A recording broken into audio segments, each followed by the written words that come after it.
Joko, buka pintu. Masyarakat desa sudah ada di sini semua mengepung rumahmu.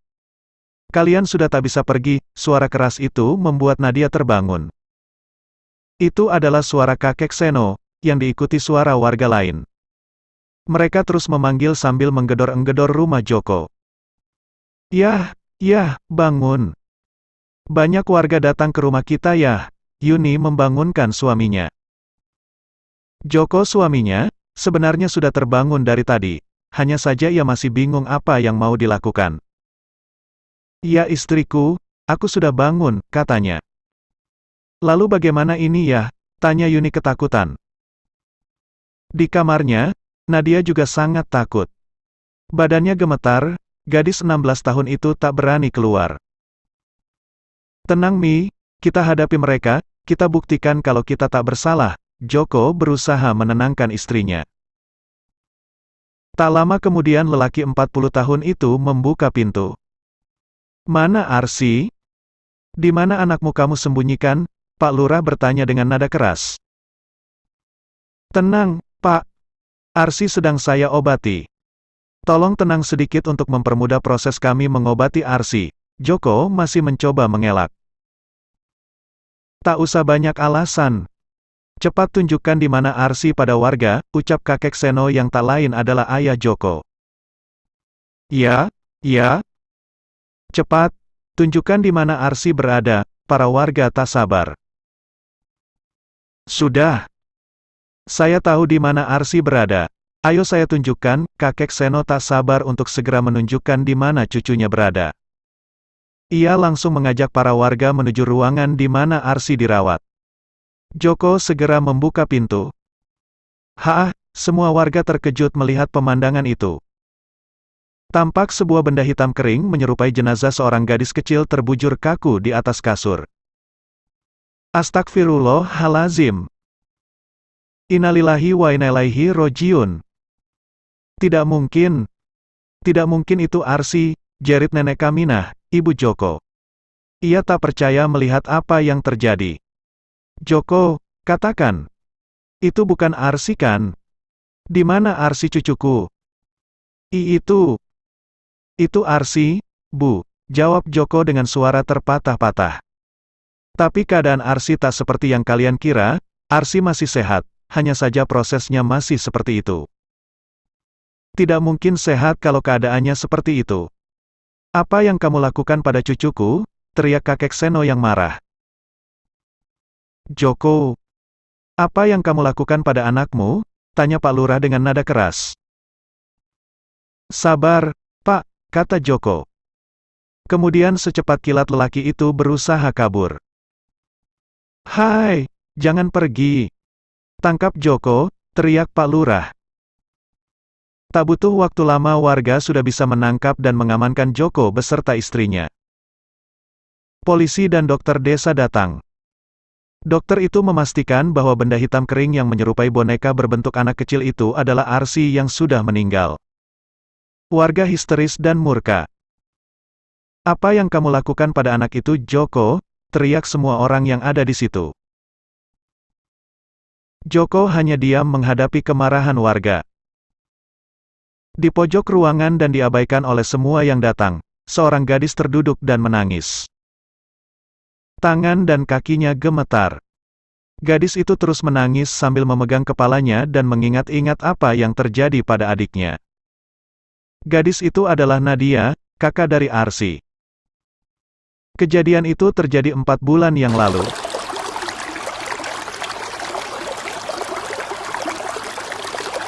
Tengah malam itu Nadia bergegas keluar kamar saat mendengar suara jeritan adiknya. Dengan mata kepalanya, Nadia melihat adiknya yang masih 7 tahun itu diangkat oleh orang tua dan 2 lelaki lainnya ke kamar mandi. Dalam hati Nadia berucap, apa yang terjadi pada adik? Diam kamu. Segera masuk kamar. Jangan mengganggu. Adikmu sedang diruat, bentak ayahnya. Tapi, ya. Diam kamu. Nadia gemetar ketakutan. Ia tak tega melihat adiknya, tapi juga tak berani melawan orang tua beserta 2 lelaki teman ayah dan mamanya itu. Gadis itu hanya bersembunyi di kamar, tapi suara jeritan sakit dan ketakutan adiknya terus mengganggu.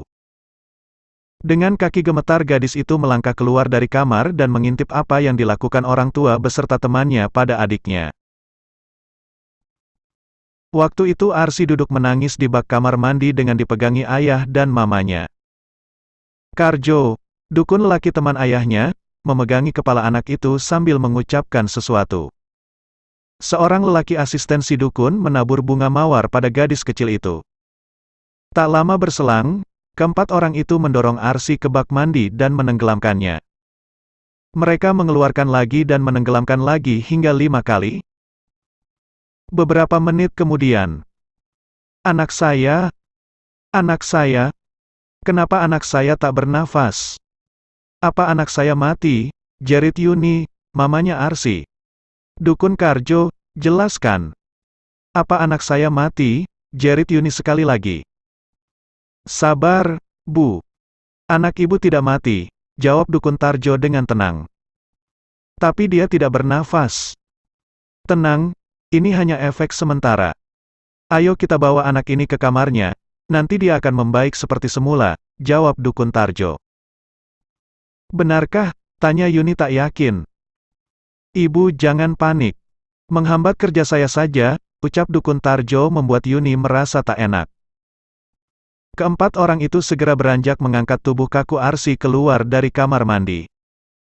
Cepat-cepat Nadia masuk kamar sebelum orang tua dan dua dukun itu melihatnya. Di balik celah pintu kamarnya Nadia mengintip perbuatan kedua orang tuanya dan dukun itu. Mereka membawa tubuh adiknya ke dalam kamar lalu menutup pintunya. Di dalam kamar, tubuh Arsi yang sudah kaku itu dibaringkan di atas kasur. Kalian jangan panik, ini efek sementara, kata Dukun Tarjo menenangkan kedua orang tua Arsi. Dukun itu mengeluarkan sebuah plastik berisi serbuk putih seperti tepung. Dituangkan serbuk putih itu di dalam gayung, dicampur dengan air dan bunga mawar. Dukun Tarjo komat kamit membaca mantra dan mengusapkan air itu ke seluruh tubuh Arsi. Nah, sudah beres sekarang, ucap si Dukun Tarjo dengan senyum. Kenakalan anak kalian akan hilang. Jin yang menguasainya selama ini sangat kuat, dia merasuki jiwa anak ini sehingga ia sangat nakal. Apa yang tadi kita lakukan adalah membunuh jin itu, nanti jiwa Arsi akan kembali lagi menjadi dirinya semula. Tapi, kapan itu Pak? Tanya Yuni dengan ragu. Tergantung kapan jiwa anak ini ingin kembali. Mungkin besok pagi, malam, atau besoknya lagi, jawab si dukun. Yuni dan suaminya bertatap mata dengan ragu. Tenang saja. Saya tetap mengawal kalian, sampaikan pada saya kalau ada apa-apa. Percayalah anak kalian baik-baik saja, jawab si dukun untuk meyakinkan. Mendengar perkataan dukun itu, Joko dan istrinya tersenyum lega. Baik, terima kasih bantuannya Pak, kata Joko pada Dukun Tarjo. Sama-sama, Pak Joko, jawab dukun itu. Saya dan asisten saya pamit pulang dulu Pak. Jangan lupa selimuti tubuh anak Bapak, perlakukan dia seperti layaknya anak sedang tidur. Oh iya, jangan bilang apapun pada orang lain, jangan sampai ada yang tahu. Bisa menghambat urusan kita. Baik, Pak. Sekali lagi terima kasih atas bantuannya, kata Joko sambil menyerahkan amplop berisi sejumlah uang. Orang tua Arsi mengantar dukun itu sampai depan pintu, sebelum ia pergi meninggalkan rumahnya. Keesokan harinya semua berjalan seperti biasa. Ketika Nadia bangun, mamanya sedang memasak. Adik di mana, Ma? Tanya Nadia pada mamanya. Masih tidur, Nat, jawab mamanya tanpa berpaling dari sayur yang dia masak. Nadia melangkah ke pintu kamar adiknya dan berniat membuka pintu. Kok dikunci, Ma? Mau apa kamu? Nggak usah ikut campur urusan orang tua, mempersulit saja kamu, ucap mamanya dengan nada keras. Oh, maaf Ma. Nadia hanya ingin memastikan keadaan adik baik-baik saja. Adikmu sedang sakit, sekarang dalam proses penyembuhan. Nggak usah ikut campur dengan pengobatan yang kami lakukan, itu menghambat kesembuhan adikmu. Kamu mau tanggung jawab kalau terjadi apa-apa dengan adikmu? Nadia menggeleng, takut mendengar jawaban mamanya. Ya sudah, jangan berisik kalau nggak mau tanggung jawab. Baik, Ma.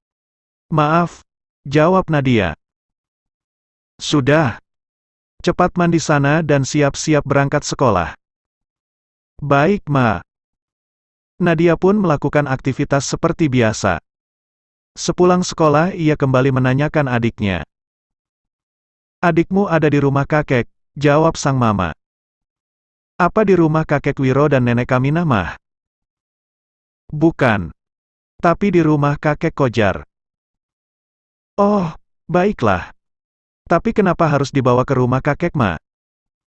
Situasi di sana lebih tenang untuk kesembuhan adikmu. Tapi, Mah, kenapa pintu kamarnya masih dikunci? Kamu kenapa tanya-tanya terus, Nadia? Masalah kamar dikunci dan kesehatan adikmu tidak ada hubungan sama sekali. Kamar itu dikunci supaya aman, karena ayah menyimpan uang dan perhiasan di dalam sana. Oh, begitu ya? Baiklah, Mah. Nadia masih curiga dengan apa yang dilakukan orang tuanya.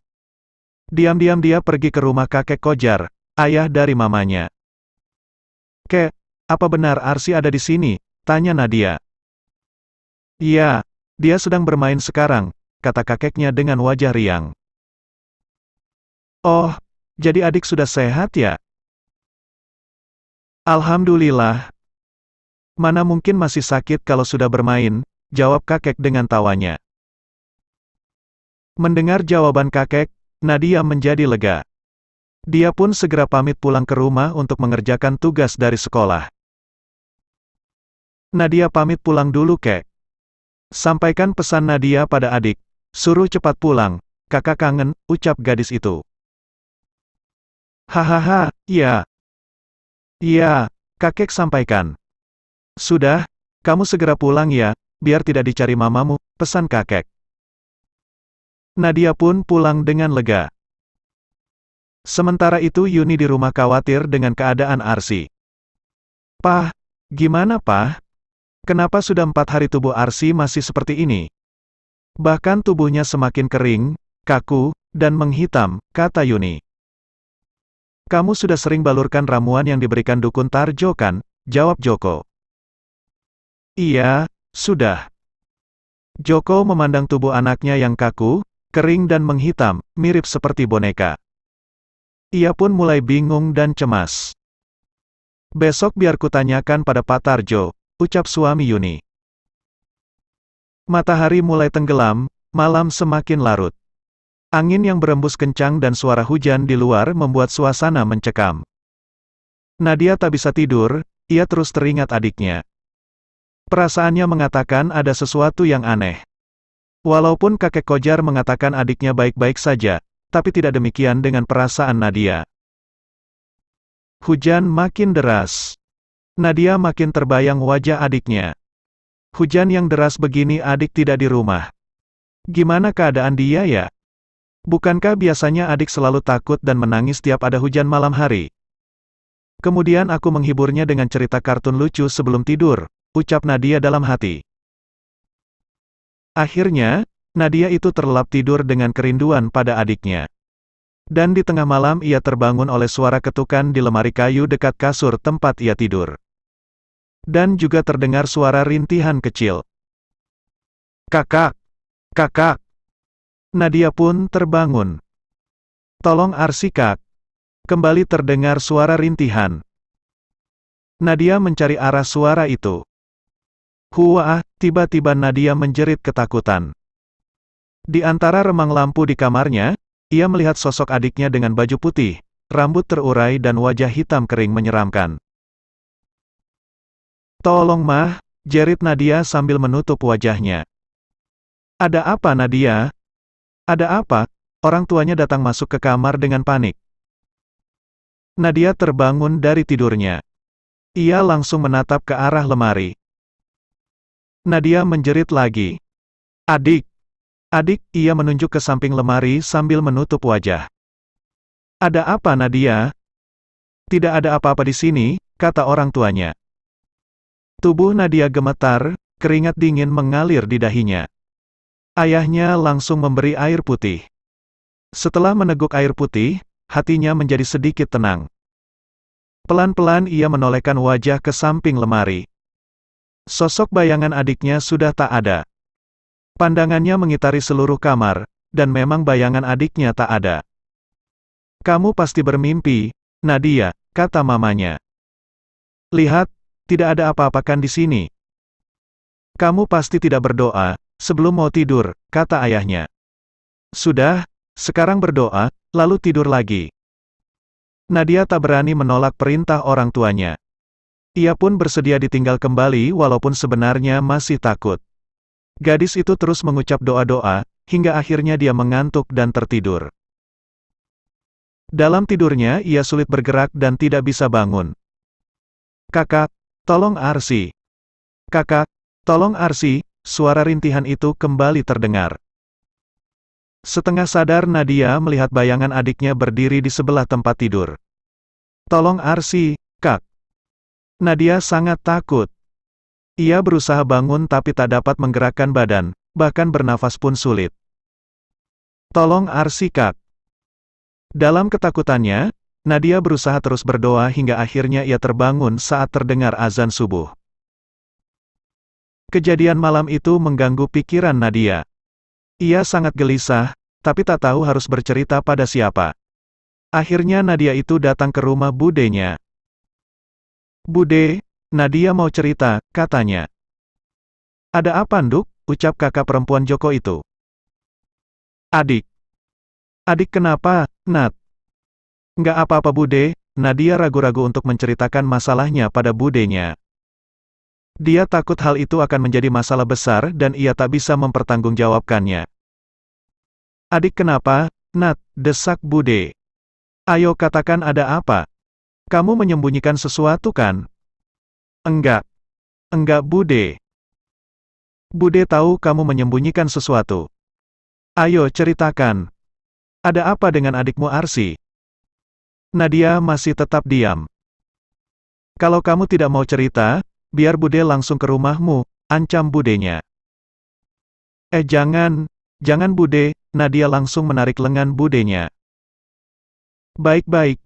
Nadia akan cerita. Gadis itu ingin bercerita jujur tentang adiknya, tapi ia takut akan jadi masalah besar, karena itu ia sedikit berbohong. Akhir-akhir ini Nadia sering bermimpi buruk. Nadia pernah bermimpi melihat adik ditenggelamkan oleh ayah dan mama. Setelah itu Nadia tak pernah melihat keberadaan adik di rumah. Mama dan ayah bilang adik ada di rumah kakek, tapi Nadia tiap datang ke rumah kakek tak pernah bertemu sama adik. Bahkan Nadia sering bermimpi buruk, melihat adik tampak hitam menyeramkan dan minta tolong. Budenya terkejut dengan cerita Nadia. Kamu serius, Nat? Beneran adikmu hilang? Serius, Bude. Bude akan segera ke rumahmu untuk bertanya pada mamahmu. Tapi Bude, cegah Nadia. Tolong jangan bilang ke mama kalau Nadia yang cerita. Iya, Bude udah punya cara sendiri untuk bertanya. Setelah Nadia pulang, Bu Surti, Bude Nadia, datang menemui Yuni. Apa kabar, Dik Yuni? Wah, sudah lama ya aku nggak mampir. Ini kebetulan lagi lewat. Aku bawa jajan kesukaannya Arsy. Di mana dia? Tanya Surti. Oh, Arsy lagi sakit Mbak, dia kutitipkan di rumah ayahku, karena di sana situasi lebih nyaman dan tenang untuk penyembuhan, jawab Yuni. Sakit apa memang? Arsy. Sering kerasukan Mbak, jadi dia diruat. Sekarang masih perawatan di rumah kakek Kojar, jawab Yuni. Surti merasa agak aneh dengan jawaban adik iparnya itu, tapi ia tak berani bicara sembarangan kalau tak ada bukti. Ia pun bertanya pada kakek Kojar. Lagi-lagi ia mendapat jawaban seperti yang dikatakan pada Nadia, bahwa Arsy sudah sehat dan sedang pergi bermain. Jawaban itu pun membuat hati Surti menjadi lega dan melupakan pembicaraan Nadia tentang Arsy. Sementara itu hari berganti hari, dan hampir 3 bulan Arsy tak kunjung membaik. Perasaan Joko dan Yuni makin kacau dan gelisah. "Pak, kenapa Arsy masih nggak ada perkembangan?" ucap Yuni saat mau mengoleskan ramuan yang diberi oleh Dukun Tarjo. "Sabar saja istriku, kita tetap berusaha," jawab Joko. Yuni berusaha menenangkan diri, tapi ia masih ragu. Tubuh Arsy makin kaku, hitam, dan kering. Bahkan rambutnya mulai rontok saat diusap oleh Yuni. "Hah?" Yuni menjerit saat melihat belatung keluar dari telinga Arsy. "Ada apa, Ma?" Joko ikut panik. Ada belatung keluar dari telinga Arsy. Astaga, Joko pun ikut panik. Tidak mungkin anak kita dalam keadaan baik-baik saja kalau seperti ini. Aku harus membuat perhitungan dengan Tarjo. Joko marah dan beranjak pergi untuk mencari Dukun Tarjo. Tiba di rumah si Dukun, Joko menjelaskan kondisi Arsy dengan nada keras.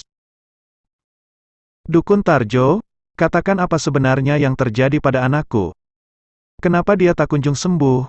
Kali ini Joko sudah tak bisa menahan kesabaran. Ia marah pada Dukun Tarjo yang ia temui di rumahnya. Lagi-lagi dukun licik itu masih bisa tersenyum. "Sabar, Pak Joko," katanya sambil menepuk pundak dan mengelus dada Joko. "Duduk dulu Pak, supaya enak bicaranya." Sambil menahan marah, Joko duduk. Tarjo menyodorkan air putih padanya. "Diminum dulu, Pak, supaya hatimu tenang." Joko mengikuti ucapan Tarjo. Ia segera minum air putih yang diberikan. Setelah itu kemarahannya sedikit reda. "Bagaimana, Pak? Apa yang mau dibicarakan? Tolong bicaranya yang tenang ya, emosi tidak akan menyelesaikan masalah." "Tenanglah, supaya kita bisa sama-sama mencari solusi," kata Dukun Tarjo dengan lembut. "Saya dan istri bingung Pak. Kenapa anak saya masih belum sembuh sampai sekarang? Keadaannya memburuk, badannya kaku dan makin kering, bahkan keluar belatung dari telinga. Sebenarnya apa yang terjadi pada anak saya?" "Sabar. Sabar. Ini proses, Pak. Pelan-pelan. Memang jin yang merasuki anak Bapak itu sangat kuat, Pak Joko juga sudah lihat sendiri wujudnya jin itu bukan? Tapi penglihatan saya mengatakan sudah ada tanda perkembangan baik dengan keadaan anak Pak Joko. Nanti akan ada bulan purnama Pak.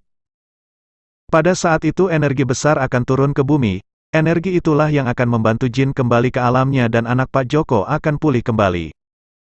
Teruskan rawatan yang telah saya anjurkan.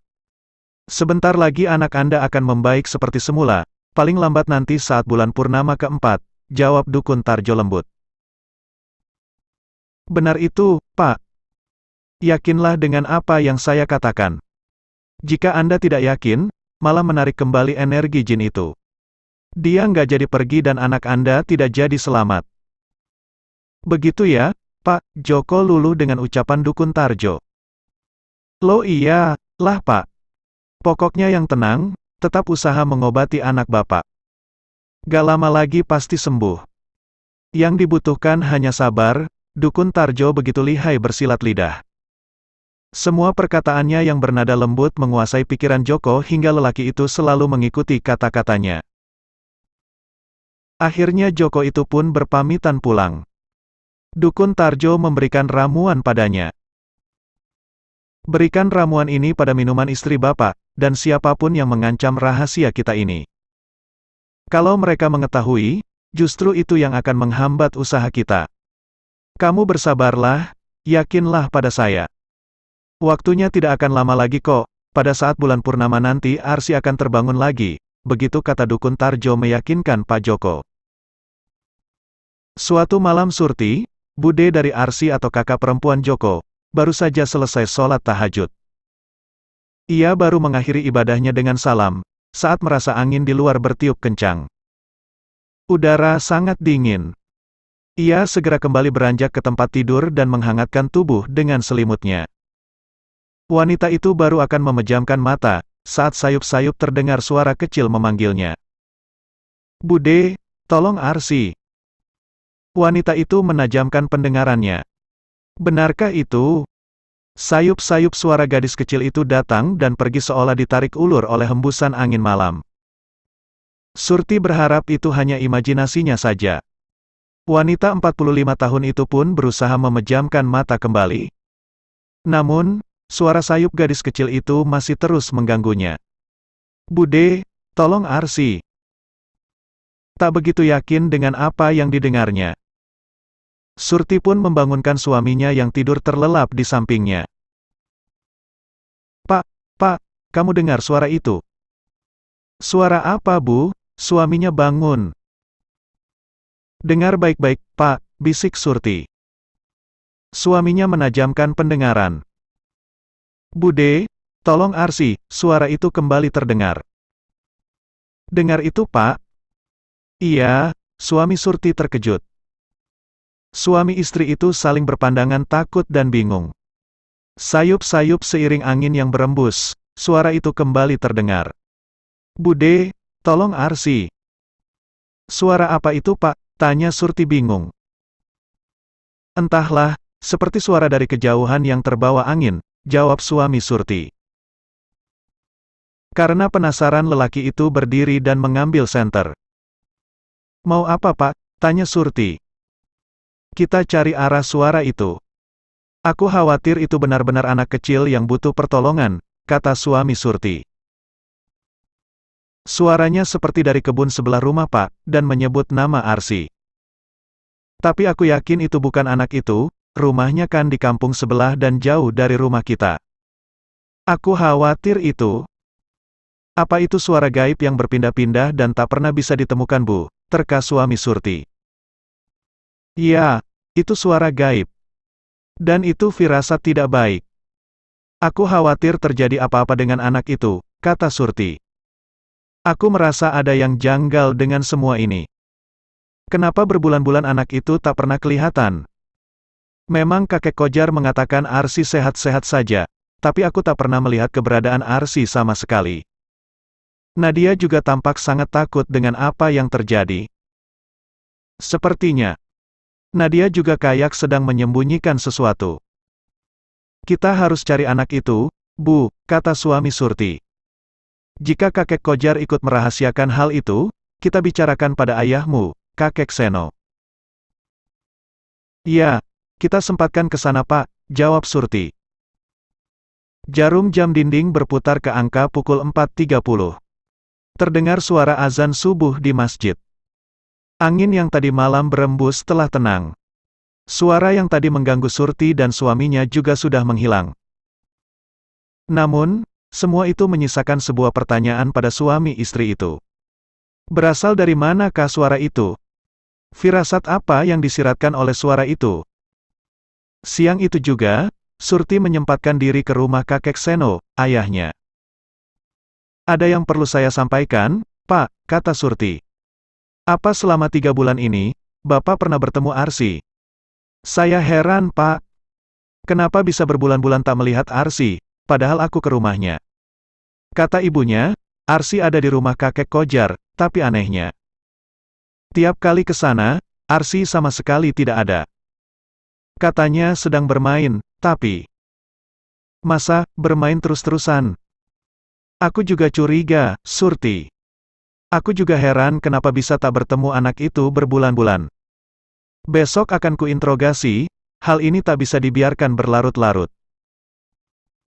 Kakek Seno pun mendatangi kakek Tarjo, ia menanyakan keberadaan Arsi. Seperti biasa kakek Kojar beralasan gadis itu sedang bermain. Ini sudah sore loh Pak Kojar. Mana mungkin jam segini Arsi masih bermain. Kamu jangan mengarang. Kakek Seno mulai emosi. Sebentar tak tanyakan Mbah Putri, kakek Kojar masuk rumah pura-pura mencari istrinya. Setelah itu ia datang lagi. Ternyata, kata Mbah Putri, Arsi sudah pulang tadi siang dijemput mamahnya. Maaf saya nggak tahu, Pak Seno. Tadi saat Arsi dijemput saya masih di ladang. Kakek Seno tetap merasa itu janggal. Ia pun mencoba membuktikan ke rumah orang tua Arsi. Di rumahnya, Joko menemui bapaknya dengan tenang. Ia menyuguhkan teh yang ia taburi ramuan dari dukun Tarjo. Aku tetap ingin mencari Arsi, kakek Seno bersikeras, membuat Joko terkejut karena menyangka ayahnya akan terpengaruh ramuan yang ia taburkan di dalam teh, ternyata tidak. Arsi sedang mengaji Pak, kata Joko. Mengaji di mana? Musola di kampung kita sepi Joko. Tidak mungkin Arsi mengaji di situ. Memang tidak, Pak. Arsi mengaji di pondok pesantren milik Pak Tarjo. Di mana itu? Akan kudatangi pesantren itu, desak kakek Seno. Joko terdiam, ia tak punya alibi lagi untuk bicara. Biar ku geledah rumahmu, aku yakin kamu menyembunyikan sesuatu, kata lelaki tua itu dengan tegas. Ia menggeledah ruangan di rumah itu satu persatu, tapi tetap tak menemukan Arsi. Tinggal satu ruangan yang belum digeledah, ruangan yang akhir-akhir ini selalu dikunci oleh Joko. Buka ruangan ini, Joko. Aku yakin kamu menyembunyikan Arsi di sini, kata kakek Seno. Joko dan istrinya berpandang-pandangan.